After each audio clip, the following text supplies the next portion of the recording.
मीरवा घोरचाणी लैगोड हाजी मोहम्मद उमर माची मुकम्मल पानी हेठ अची वियो आहे। वीडियो लिंक ते मौजूद है असद अली समूह जी असर।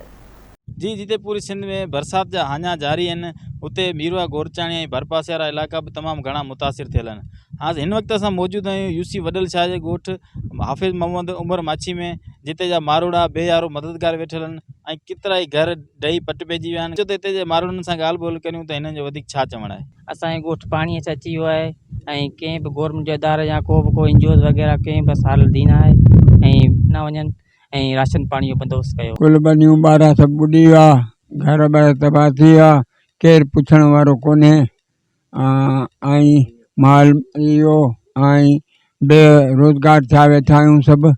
ऐं अलाह साईं का इहा पकनि खे बि दोखो आहे, सॼा घर उहे बि झुकी विया आहिनि।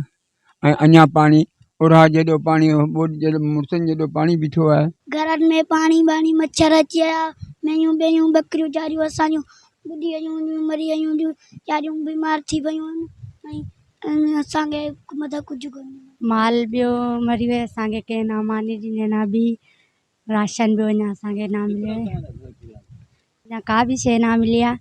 ऐं न पाणीअ जे करे जाम बीमारियूं बियूं फैलिजनि पियूं असांजे अंदरि।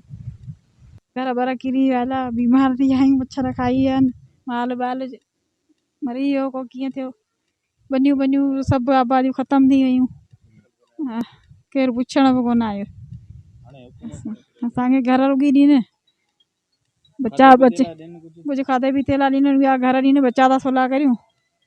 जी तव्हांजे हिते मिसकिन ऐं माण्हुनि जूं ॻाल्हियूं ॿुधियूं, हिननि जो इहो चवणु आहे त असां ताईं एतिरी बरसाति जी आफ़त सबबु जेको केतिरा ई घर असांजा ढही विया आहिनि, केतिरो ई माल असांजो मरी वियो आहे। ऐं अॼु अञा ताईं न सूबाई हुकूमत तोड़े ज़िले हुकूमत तोड़े हिते जा चूंडियल नुमाइंदा कंहिं बि वायर न कई आहे। हिननि जो इहो ई चवणु आहे त ख़ुदारा असांजे हितां जे ॻोठ मां पाणी निकाल करायो वञे ऐं असांखे खाद खुराक जो सामान ॾिनो वञे, त जीअं असीं पंहिंजी ज़िंदगी सवले नमूने सां गुज़ारे सघूं।